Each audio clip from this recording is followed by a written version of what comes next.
Neste vídeo, então, é o segundo, nós vamos fazer uma análise mais precisa, analisando todo o contexto, uma análise teológica, por assim dizer, de Hebreus, capítulo 1, versículo 8.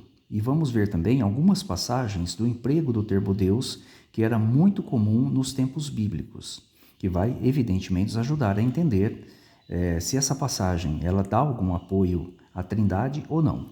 Então a gente vai ler aqui Hebreus 1:8, essa aqui é João Ferreira de Almeida, revista atualizada. O texto é muito parecido com todas as outras traduções que você conhecer, não tem problema nenhum. Você pode pegar praticamente qualquer tradução que o texto vai estar muito semelhante, tá? Então vamos abrir aqui Hebreus 1:8, eu já deixei aqui grifada a passagem que a gente quer destacar para vocês aí, tá? Então vamos lá. Será que esse louvor dado aqui coloca Jesus Cristo como a divindade suprema? É isso que a gente quer destacar para vocês.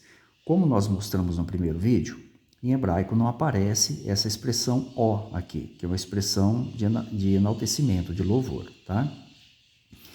Os hebraístas se dividem. Alguns acham que simplesmente o texto deveria dizer: o teu trono é de Deus, o teu trono foi estabelecido por Deus. Já outros acham que o teu trono, ó Deus, é para todo sempre. Então, os próprios hebraístas, eles não são unânimes com relação a essa passagem.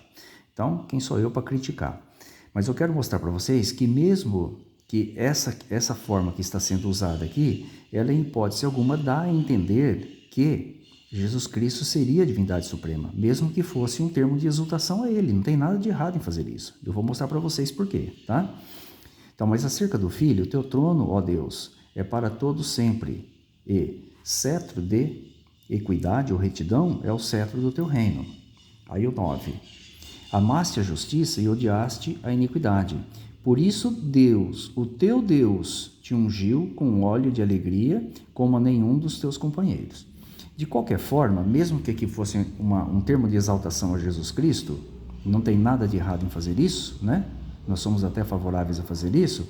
O versículo 9 desmonta por completo que Jesus Cristo, no 8, seria a divindade suprema ou Deus supremo. Por quê? Porque o versículo 9 diz que ele tem um Deus, ó, Deus, o teu Deus, te ungiu. Tá? O ato de ungir é o ato de conferir um dom, um poder a alguém. Imagina o Deus Supremo sendo conferido a ele algum dom ou algum poder, né? Como Jeová no passado fazia, né? Com os reis e com os profetas, etc. Olha só, tá? E interessante que aqui fala, no finalzinho, né?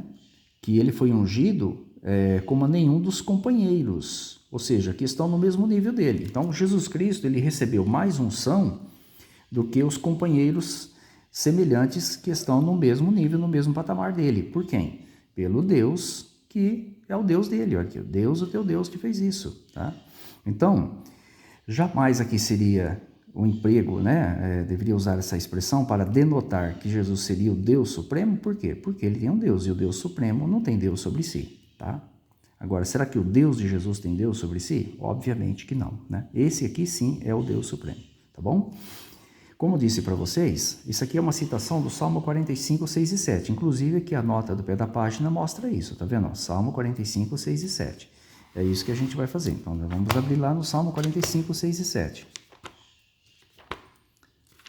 Você vai perceber que é exatamente as mesmas palavras que nós encontramos aqui, que está de acordo com a Septuaginta, e não de acordo com o texto original em hebraico. Aqui, ó, Salmo 45, está aqui em cima. Olha o texto aqui, ó. Algumas Bíblias ele é no 7, começa no 7. Perceba que é exatamente a mesma passagem. Olha, o teu trono, ó Deus, é para todo sempre. Cetro de equidade ou retidão é o cetro do teu reino. Olha lá. Amas a justiça e odeias a iniquidade, por isso Deus, o teu Deus, te ungiu com óleo de alegria como a nenhum. Perceba que é uma citação exata desse salmo aqui. A grande questão é a seguinte: se lá em Hebreus 1:8, aqueles que lerem, né, no caso especialmente os trinitários, eles acham que ali é uma expressão de louvor ao Deus Supremo, né, empregado a Jesus, ele teria que concordar aqui que no Salmo 45 também é emprego a quem se dirige as palavras ao Deus Supremo. Acontece que no Salmo 45, versículo do 1 em diante, mostra que essas palavras foram dirigidas a um rei. Por quem? Olha, pelos filhos de Corá, tá vendo? Corê ou Corá. E que rei seria esse? Olha que interessante aqui, ó. De boas palavras transborda meu coração, ao rei consagro que compus, a minha língua é como uma pena de habilidoso escritor, etc. Tal. Possivelmente, aqui não menciona o nome, um rei muito sábio. A descrição aqui fala de um rei muito sábio. Teus lábios se extravasou a graça ou sabedoria, Deus te abençoou para sempre. Olha, ele ensina proezas, etc. Talvez fosse Salomão o que fosse honrado aqui pelos filhos de Corá. Tá vendo? E o que eles exclamaram? Possivelmente eles podem ter realmente exclamado isso: teu trono, ó Deus, é para sempre. O emprego de Deus no passado, entre os judeus, mesmo entre os servos de Jeová, era comum. Eles não tinham essa dificuldade de entender que o emprego dessa palavra era só para o Deus Supremo Jeová. Pessoas, reis, governantes, pessoas em autoridade, em posição de destaque, podiam ser chamadas de Deus, não tinha problema nenhum. Então, por quê? Porque o termo Deus, originalmente, ele tem um sentido de poderoso. Então, simplesmente, eles estavam exaltando o teu trono, ó poderoso, que é mais ou menos, pode dizer, o significado do termo Deus em hebraico. O teu trono, ó poderoso, é para sempre. Então, se para um rei humano lá no passado foi empregada essa expressão, por que para Jesus não poderia? Obviamente que sim, sem problema nenhum. Será que o rei no passado era a divindade suprema, pelo fato dele ter sido exclamado a ele aqui, o teu trono, ó Deus, é para sempre? Será que ele era, ou ele se encarava como a divindade suprema por ter sido exaltado assim? É óbvio que não. Então, se para ele serviu, por que para Jesus Cristo não poderia servir este louvor aqui, cantado pelos filhos de Corá? Não é verdade? Agora nós vamos analisar algumas passagens que o termo Deus era de fato comum nas Escrituras. Deixa eu mostrar para vocês aqui. Eu vou aqui em Êxodo, capítulo 7. Veja que está até com letra maiúscula. Êxodo, capítulo 7. Veja que Jeová disse que faria de Moisés, constituiria ele como Deus, olha com maiúsculo, aqui o estagiário esqueceu de colocar o desinho menor, constituiu como Deus sobre Faraó. Será que na cabeça de Moisés, quando Jeová disse essas palavras para ele, veio na ideia dele que ele era a divindade suprema? Porque foi empregado para ele a palavra Deus? Inclusive o termo mais elevado para Deus, que era Elohim?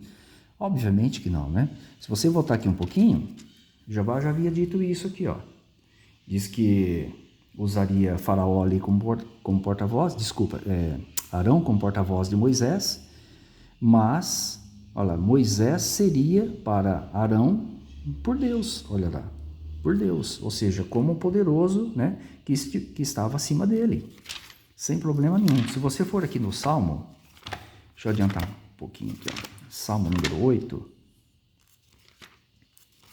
vocês vão ver como que o emprego do termo Deus era comum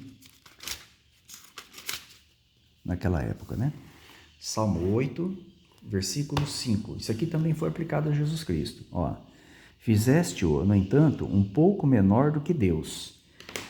Corrigida e fiel, essa aqui é atualizada, essa aqui é corrigida e fiel. Veja como ela verteu esse texto aqui, porque ali a palavra hebraica no lugar é a palavra Elohim, que significa deuses, Quando é no plural, em quantidade, ou plural majestático quando se refere a um só. Olha aqui, Salmo, olha aqui, 8:5, o mesmo Salmo, olha aqui, pois pouco menor o fizeste do que os anjos. Veja que os anjos são chamados de deuses, Aqui chamado de anjos, e nessa tradução aqui, de Deus, que é a tradução de Elohim, tá? Olha lá, dá para vocês perceberem aí a diferença, Um em cima do outro aqui, para vocês verem mais fácil aí, tá bom? Então, percebam que o emprego do termo Deus era comum entre os judeus, entre os primitivos cristãos. Eles não tinham a dificuldade que muitos têm hoje de achar que esse termo é apenas exclusivo da divindade suprema. Eles não tinham essa dificuldade, porque Jeová é o único que é chamado de Deus dos deuses, E perceba que o anjo aqui ser chamado de deuses, conforme nós vimos ali, Significa que eles são deuses falsos? Obviamente que não. Não são deuses falsos, são divindades subordinadas ao Deus Supremo, apenas isso, né? Você vem aqui no Salmo 82, veja que os juízes humanos usados por Jeová no passado foram chamados de deuses também. Aqui já é juízes humanos, não são os anjos não, tá? Deus assiste na congregação divina, no meio dos deuses, olha aqui, ó, no meio dos deuses. E aqui na Corrigida Fiel, veja como que está, quer ver, ó? Vocês vão perceber que o emprego do termo Deus era comum, né? Olha como que foi traduzido aqui, ó. Deus está na congregação dos poderosos. Aqui, julga no meio dos deuses. Aqui foi usado também o termo Elohim. E aqui está se referindo aqui aos juízes humanos que julgavam em nome de Jeová no passado. E eles foram chamados de deuses. O próprio Jeová disse isso aqui em seguida. Olha aqui, ó. Eu disse, Jeová dizendo, vós sois deuses. Inclusive, Jesus usou essa expressão aqui em sua defesa, lá em João 10,36. Olha lá. Todos vós, filhos do Altíssimo. Será que esses deuses aqui eram deuses falsos? Não. Mas eram pessoas que ocupavam uma posição de autoridade, de poder, em nome de Jeová. Perceba então que o termo Deus não era problema para os judeus naquela época, né? Não havia problema nenhum com o emprego desse termo. E, obviamente que os primeiros cristãos eram judeus, então eles não tinham essa dificuldade em empregar o termo Deus até mesmo para Jesus Cristo. Por quê? Porque Jesus Cristo, de fato, é um ser poderoso, né? Então, esse termo de exaltação aqui que nós temos em Hebreus 1:8, mesmo que for dessa forma,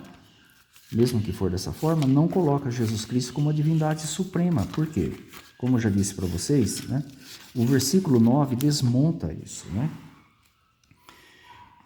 Então, mesmo que fosse, não estaria errado, né, em atribuir um louvor a Jesus Cristo, né, no sentido de poderoso, ao teu trono, ó poderoso, é para sempre, se foi empregado para um rei no passado. Obviamente que pode ser empregado também para Jesus, que é muito mais importante, né? Muito mais destacado, né? do que qualquer rei que tenha sentado no trono de Jeová no passado. Então não tem nada de errado. Então teu trono, ó Deus, teu trono, ó poderoso, que seria o sentido desse termo, é para sempre. Não tem nada de errado. O versículo 9 desmonta por completo qualquer conceito de que ele seria a divindade suprema, mesmo recebendo alguma honraria. Por quê? Porque o texto fala, Deus, o teu Deus, Deus de quem? Esse que está sentado no trono que foi honrado aqui, ó. Então, aquele que é honrado no versículo 8, ele tem um Deus acima dele, chamado de Deus pessoal dele, que ungiu ele com óleo de alegria, etc. Tal. Como nós sabemos, existem inúmeras passagens que mostram que Jesus Cristo sentaria de fato no trono e seria um rei nomeado por Jeová. Vou apenas citar as passagens bíblicas aqui das profecias que indicam isso. Ezequiel 21, 27, Daniel 7, 13 e 14, João 1, 49, Apocalipse 1, 26 e 27, onde Jesus Cristo fala que ele recebeu toda a autoridade do Pai, né? No caso Jeová, para poder julgar as nações, governar as nações, tá bom? Então assim nós encerramos esses dois vídeos, né? Espero que seja de proveito para todos vocês aí, deixando claro que de fato Jesus Cristo merece honra, não é? A honra merece ser louvado, mas jamais confundir essa honra que é dada a ele como se ele fosse a divindade suprema. A divindade suprema é de fato o Deus dele, que é Jeová. Fiquem todos com as bênçãos de Jeová, aguarde até o próximo vídeo, até lá, um forte abraço.